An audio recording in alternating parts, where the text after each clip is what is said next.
Kevin O'Leary predicts that in the next 10 years, cryptocurrencies, blockchain, Bitcoin, and all these innovations will be recognized as the 12th sector of the S&P 500.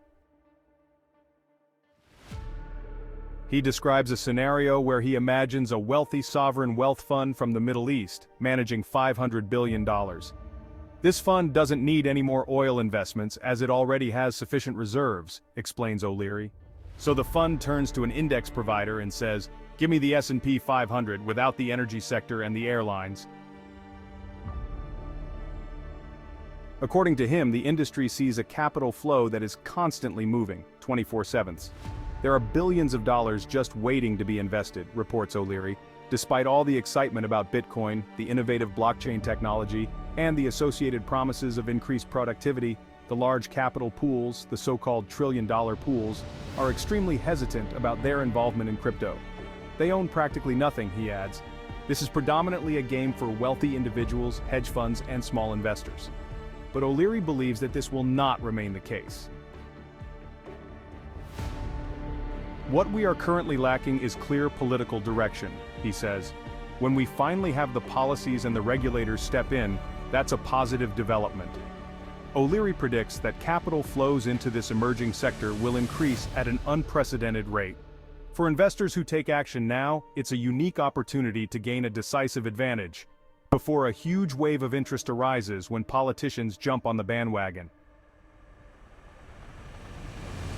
I clearly predict that crypto, blockchain, and Bitcoin will be seen as the 12th sector of the S&P 500, he explains with conviction. Why is this so important? Bitcoin is not a coin, Bitcoin is software, O'Leary emphasizes. Ethereum is software, Avalanche is software, Helium is software, Solana is software. These are software solutions.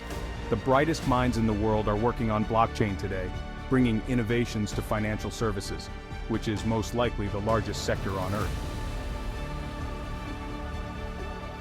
Yet despite this obvious innovative power, O'Leary suggests that a crucial element might still be missing: politics. Is it really enough to rely solely on innovation, or will the government have to play an indispensable role to enable these changes? Kevin O'Leary urges governments to take action. If we don't act, we risk losing leadership in America in the newly emerging 12th sector of the economy, he emphasizes resolutely. A lot of time has been spent in Washington. And the good thing is that many senators and representatives are proactively addressing these issues. O'Leary is seen as someone who can clearly define the 5 vectors of policy. I will now outline the key points for you, and I will give you an update on where we stand, since I have actually read the bills, he says. There was a lot of reading. And yes, it was almost like bedtime reading. But there are many positive developments taking place. He highlights the significant bill by Cynthia Lummis, which will be presented on Friday as part of a keynote address. That's a crucial milestone when a senator addresses a significant sector with a clear bipartisan mandate, O'Leary acknowledges. This sends a strong signal that regulation is on the way. And that's something we urgently need. Another vector is the president's statement. In his executive order, the president declared that cryptocurrencies will not be illegal. This statement is seen by O'Leary as crucial for the development of the industry. This shows that it is a legitimate market segment that the government wants to work with, he emphasizes. BlackRock, led by Larry Fink, also plays an important role and addresses concerns regarding ESG and climate change.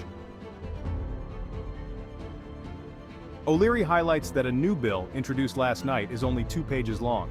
That's brilliant! When a bill is that short, every senator can actually read it, he says enthusiastically. The new bill addresses stablecoins. Why should we treat these stablecoins differently than money market funds? Can't we require a simple review every 30 days that checks the underlying collateral? O'Leary sees potential here. Let the market for stablecoins compete because this area has already reached a market size of over $100 billion. Why not? He is convinced that stablecoins could be backed by the US dollar, which would mean they could become the planet's reserve currency. The question is, why should we leave that to another nation?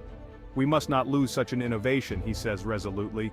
It could help us develop appropriate regulations, without the federal government directing every step. The private sector has to develop the products and compete, like Fidelity with its money market funds, and Schwab with its regulatory strategy, explains O'Leary. But these changes are not without challenges. O'Leary addresses the SEC and its new proposals. A few weeks ago it was discussed that companies have to submit CO2 reports in addition to financial audits. This will be problematic for the Bitcoin mining industry, he warns.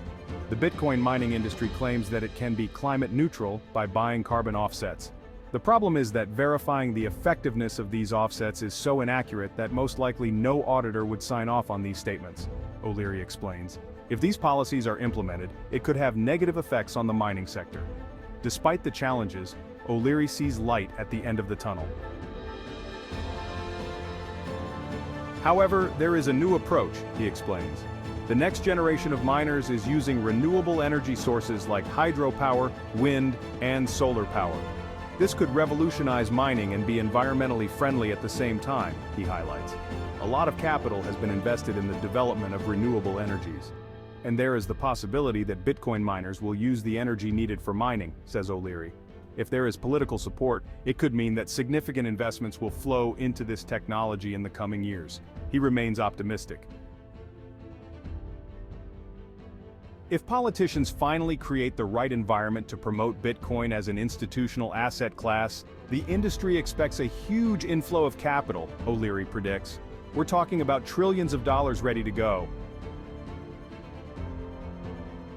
The question now is whether Bitcoin and other crypto assets will be accepted by the general public in the coming years, and whether the necessary political measures will be taken in time. Kevin O'Leary has decided to actively advocate for these changes, and he encourages investors to stay tuned and follow the development of the industry.